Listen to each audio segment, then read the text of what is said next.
Słowacja bierze kurs na gaz i atom z USA, stwarzając szansę dla Polski.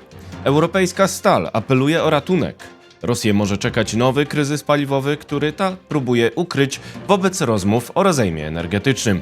Jest 16 lutego 2026 roku, nazywam się Wojciech Jakubik, a to jest codzienny przegląd informacji sektora energetycznego i paliwowego Energy Drink. Zapraszam.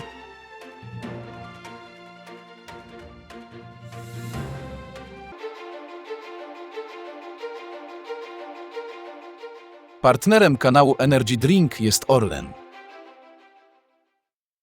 Zaczynamy jak zawsze od informacji dnia. Kryzys, który Rosjanie chcą ukryć wobec rozmów o rozejmie energetycznym. Dronopad w Rosji może zwiastować nowy kryzys paliwowy i być może dlatego Rosjanie spekulują o nowym rozejmie energetycznym, próbując ukryć postępującą implozję naftową między nagłówkami swych mediów. Rosyjski Komersant informuje o niedoborze oleju napędowego w niektórych regionach Rosji. Powodem jest coraz większe obciążenie podatkami, w tym VAT, i coraz niższa cena hurtowa tego paliwa, które obniżają rentowność sprzedaży na rynku krajowym. Zakaz eksportu benzyny został zniesiony w lutym 2026 roku dzięki spadkowi popytu oraz eksportu, a tym samym ustabilizowaniu sytuacji na rynku. Pomogła też sroga zima, obniżająca mobilność w Rosji. Nie było ograniczeń diesla, jednak pojawiły się problemy z eksportem. Komersant informuje o rekordzie obrotu dieslem sięgającym ponad 105 tysięcy ton 14 stycznia 2026 roku. To wzrost o ponad 13% rok do roku. Powodem był spadek eksportu z Rosji o 15% miesiąc do miesiąca w dwóch pierwszych tygodniach stycznia przez ataki na logistykę naftową, nie tylko rafinerie, a także chęć gromadzenia zapasów. Jednakże spadek rentowności sprzedaży w kraju zwiastuje nowy kryzys paliwowy. Gazeta ostrzega, że to sytuacja podobna do tej, która poprzedzała poprzednie kryzysy w Rosji. Nowe załamanie może nadejść w czasie zwiększonego popytu, szczególnie w okresie letnim, gdy ruszają żniwa i zwiększa się ruch turystyczny.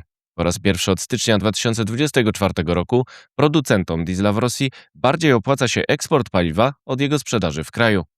Komersant wylicza, że na rynku zimowego diesla pojawiły się pierwsze niedobory, zmuszając do większego importu z Białorusi. Trwa dyskusja o ewentualnym podniesieniu obligo giełdowego dla rafinerii, które oznaczałoby jednak pracę ze stratą. Źródła Komersanta przekonują, że podobna nierentowność dotyczy także sprzedaży benzyny. Powodem jest podwyżka VAT oraz akcyzy na paliwa wywołana koniecznością ratowania budżetu rosyjskiego ze spadającymi przychodami z eksportu gazu i ropy. Rosyjski Interfax ukrył prawdziwe dane o spadku przychodów z eksportu ropy i produktów naftowych za nagłówkiem o wzroście. Podał, że przychody z tego tytułu wzrosły w styczniu o $130 milionów w porównaniu do grudnia zeszłego roku. Jednakże dalej informuje, że przychody ze sprzedaży ropy i produktów naftowych w styczniu 2026 roku spadły o $4,6 miliardów do $11,1 miliarda.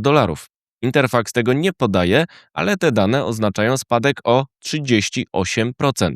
Źródła Komersanta przekonują, że rynek paliw powtarza scenariusz z 2025 roku. Cytuję: spadek rentowności sprzedaży odbiorców krajowym spowodował wówczas, że sektor nie nagromadził odpowiednich rezerw na wysoki sezon i spotkał się ze spadkiem podaży w hurcie przez nieplanowane przerwy pracy rafinerii, czytamy w gazecie.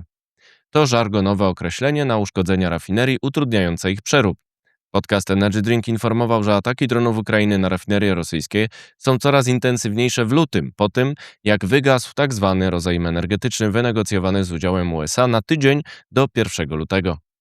Być może dlatego agencja rosyjska TASS podała, że według jej źródeł zachodnich rozmowy trójstronne USA-Ukraina-Rosja w Genewie zaplanowane na 17 i 18 lutego mają obejmować m.in. nowy rozejm energetyczny. Widmo powrotu kryzysu paliwowego w Rosji może skłaniać Rosjan do walki o zawieszenie ataków dronów Ukrainy na ich sektor paliwowy. Warto jednak przypomnieć, że Rosja nie przestrzegała poprzedniego zawieszenia broni i kontynuuje ataki na Ukraińców. Czas na pozostałe wieści, na początek z Polski. Spór o pelet. Aktywiści pracowni Bystra oskarżają ministra energii, że niedobory peletu w kraju wynikają z promocji tego paliwa w elektroenergetyce. Rośnie zużycie biomasy w energetyce i zmniejszyła się podaż trocin w czasie dekoniunktury przemysłu drzewnego, przekonują. Opowiadają się przy tym przeciwko większej wycince drzew. Przedłużona usterka. Kabel elektroenergetyczny Polska-Szwecja ma pozostać wyłączony do 20 lutego. Usterka trwa od 11 lutego, ale służby przekonują, że nie ma dowodów na sabotaż. PSE podają, że nie ma zakłóceń pracy systemu elektroenergetycznego. Kurs na USA. Słowacja proponuje Stanom włączenie się do obrad Grupy Wyszehradzkiej. Bratysława przejmuje przewodnictwo od 1 lipca. Zabiega o dostawy LNG przez Polskę oraz o technologię jądrową od amerykańskiego Westinghouse. To istotne wieści dla Polaków. Przerwa w Azotach. Nadzwyczajne zgromadzenie akcjonariuszy Grupy Azoty przerwało obrady na wniosek Skarbu Państwa.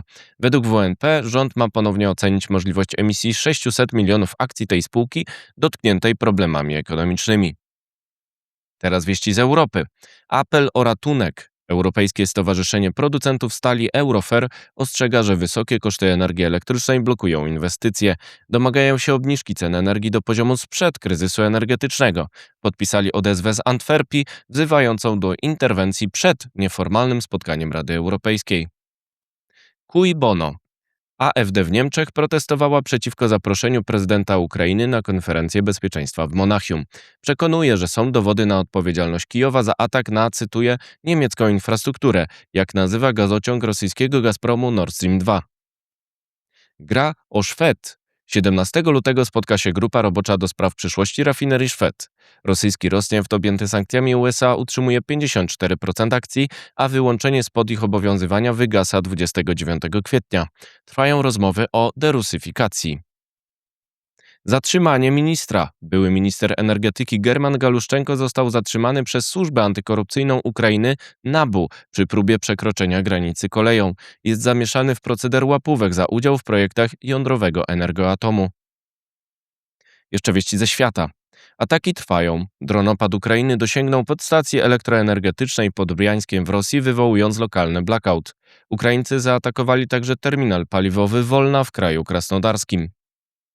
Odcinanie Chin.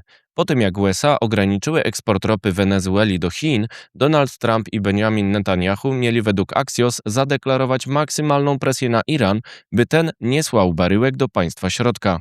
Chiny to jeden z największych odbiorców ropy objętej sankcjami Zachodu.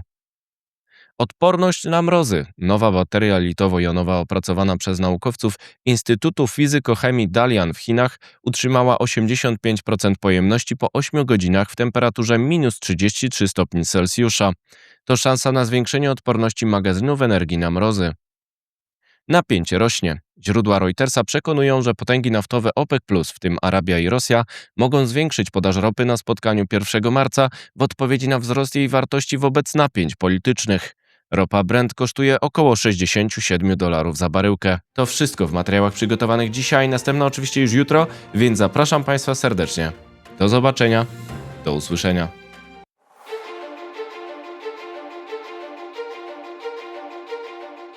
Partnerem kanału Energy Drink jest Orlen.